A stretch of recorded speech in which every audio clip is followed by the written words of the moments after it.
chaos, comedy, and a little bit of smoke. This week in MMA had it all, and it started with Charles Oliveira standing in the middle of the storm calling everyone's bluff. He wanted to fight at UFC Rio. He asked for the slot. His opponent pulled out, and suddenly half the division threw their hands up online like, "Give me the call, I'm in." Then, according to Charles, when the UFC actually picked up the phone, it turned into excuses. Not enough time to make weight, a mystery injury, a can't do it this camp vibe. He didn't name names, but the tone said everything. Stop performing for the timeline. If you're in, you're in. If you're not, don't turn the comment section into a pep rally. That's why Mateusz Gamrot's response hit different. Straight to the point, I told the UFC I want Charles in his house. That's a real challenge. Stylistically, it's catnip. Gamrot's chain wrestling and pressure against Charles' wild scrambles and finishing instincts. It's the kind of pay-per-view that sells itself without a poster. Renato Moicano's name kept popping up too, because of course it did. Moicano wants smoke with everybody, anytime, and he wasn't shy about saying he'd step in. Benoit Saint-Denis had already hinted he'd do it as well, and that added layers to the drama. 3 tough styles, 3 different identities, but one shot to steal a main event that was already on fire just because it's in Rio. Charles is a hometown hero. Whoever signs that contract isn't just fighting a former champ, he's walking into a crowd that roars, even when he's tying his gloves. That kind of atmosphere adds 10% to every punch. It also strips 10% off your certainty if you were only half sure to begin with.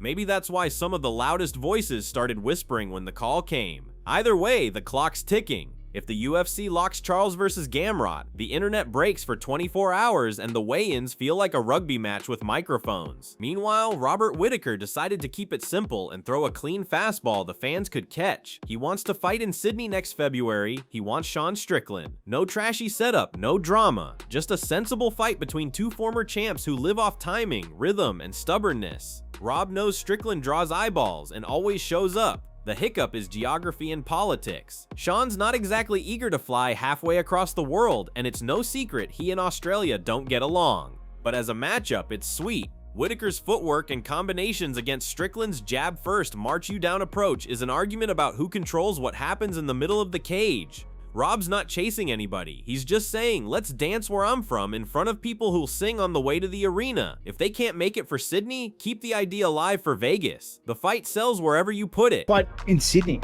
next Feb. All right.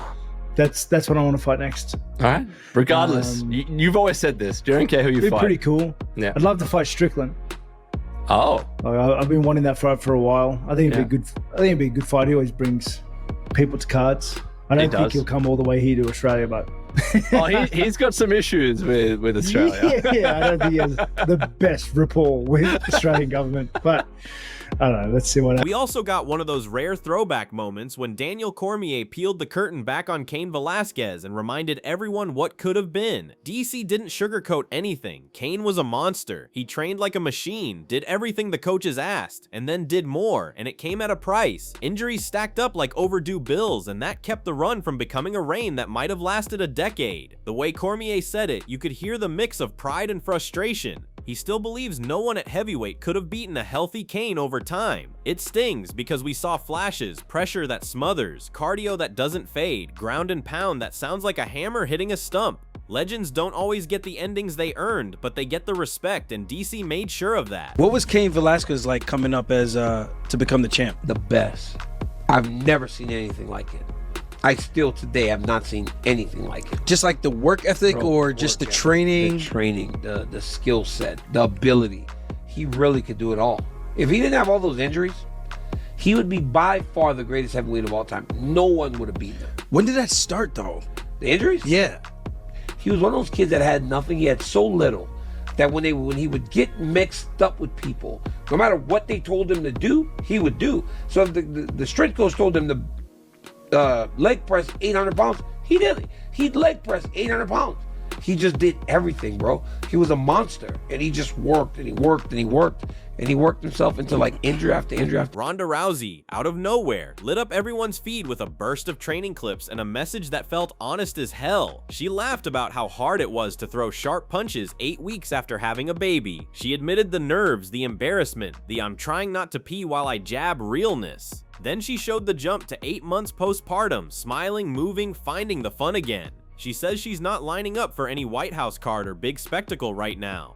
But she also dropped the magic words, "Never say never. That's enough. Fans don't need a date, they need a heartbeat." And Ronda sounded loud. She built an empire with attitude, arm bars, and pressure. If her love for MMA is back and she's training because she wants to, not because the world needs a poster, that's dangerous in the best way. Yeah, and I would jump on that 3. Like forward. Head movement! Head movement! Head movement! Head movement! She'll fade up this head movement! Turn your chest and point it this way before you hook. Yeah, you felt that. You felt that. 1, 2.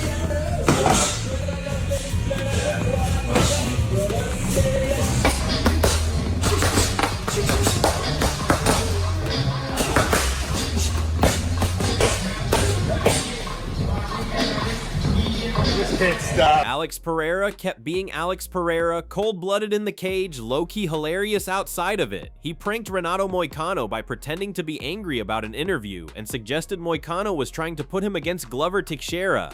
Dead serious face, perfect delivery. Moicano tried to explain, tried to play peacemaker, and Pereira just kept the poker face going like it was a title defense. Then he broke character, laughed, and the whole room exhaled. Moicano was annoyed for like half a second, and then you could tell he got it. This is Poetin.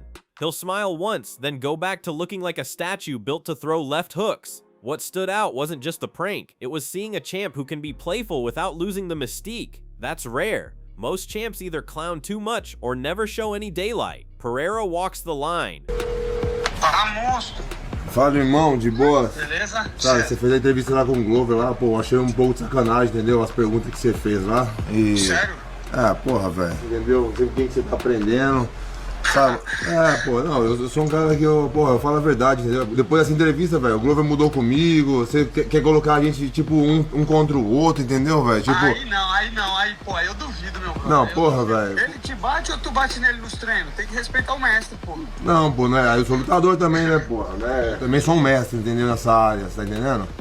Então são dois mestres, entendeu? Como é que pode o cara mudar depois de uma entrevista? Porra, é sacanagem, velho. Porra, é que você não tá pelas Vegas aqui, né? Mas uma hora eu vou te encontrar aqui, velho. Rapaz, não precisa nem preocupar, não. Não, uma hora eu vou te encontrar aqui, velho. Entendeu? Vocês ficam colocando outro contra os outros e tal, não gosto dessas paradas não, velho.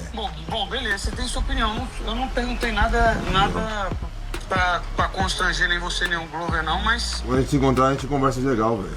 Entendeu? Beleza. Tô zoando, pô. Tô com o Glover aqui, velho. Tô contigo aqui, velho. Porra, velho. Caralho, velho. Já tá aqui. Aí, Moicano!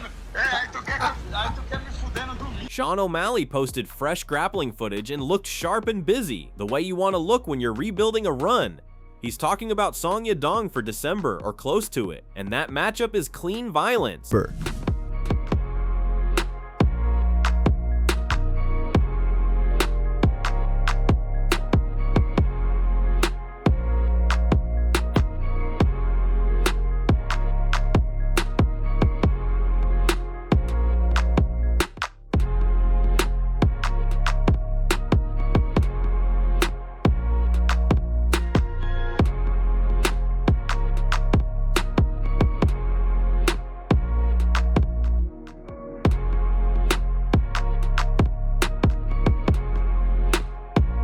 Ilia Topuria dropped a reflex video where he catches every stick like it's nothing, which sounds like content you can scroll past until you realize what it really shows. He sees everything. That's the scary part with Ilia. He doesn't panic when there's chaos because he's already tracking 3 options ahead. 2, 1,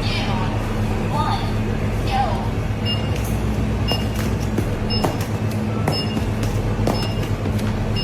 Vamos!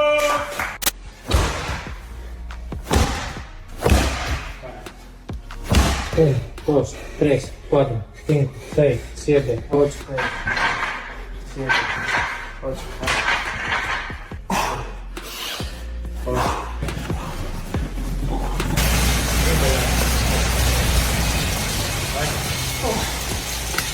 Tom Aspinall tossed up another training montage that looked like physics got bored. Heavyweights aren't supposed to switch stance that light or retract kicks that fast.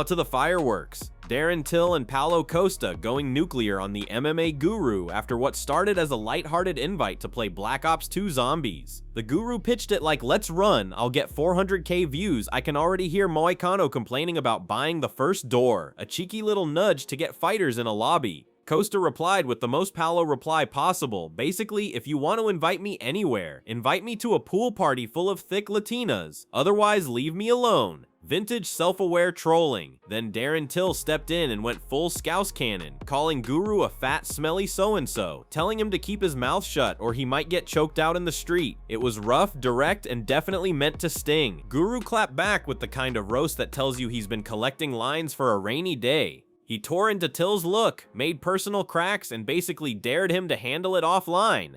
Till shot back asking if Guru was calling him a quirkhead like he'd done to others. Guru doubled down with more sharp jabs, even stepping over the line with some nasty language that a lot of people weren't cool with. At that point, it wasn't banter anymore, it was a digital bar fight. Fans split right away. Some said Till invited the heat, others said Guru loves to poke until people snap. Costa, meanwhile, poured fuel on everything with one-liners, then went back to posting as if nothing happened. That's the internet in 2025. Fighters and creators live in the same hallway, and sometimes they bump shoulders hard. Here's what sticks after the smoke clears. Number 1, it's good content and everybody knows it.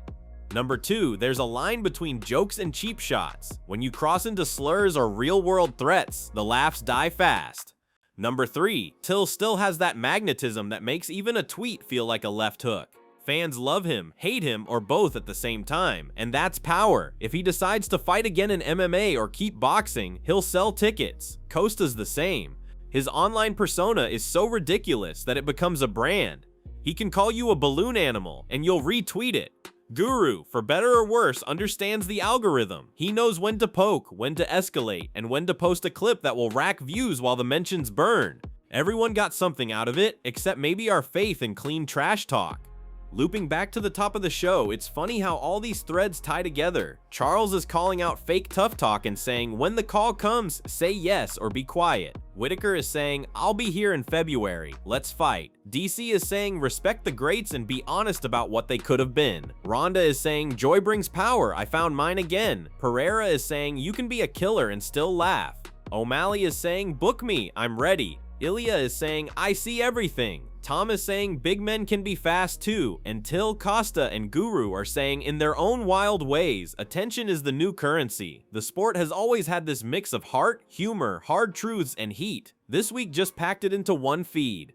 So let's line up what should happen next. Oliveira versus Gamrot in Rio makes absolute sense, and the energy would be insane. If the UFC can swing it, give Moicano a big co-main on the same card for the chaos factor. Get Whitaker a fight in Sydney, even if it's not Strickland. Fans there deserve that night, and Rob deserves that roar. Keep letting Ronda train with no pressure. If she decides to walk back in, do it on her terms for the right reason, not a headline. Let Pereira be a menace in the best way, then set his traps when the cage door shuts.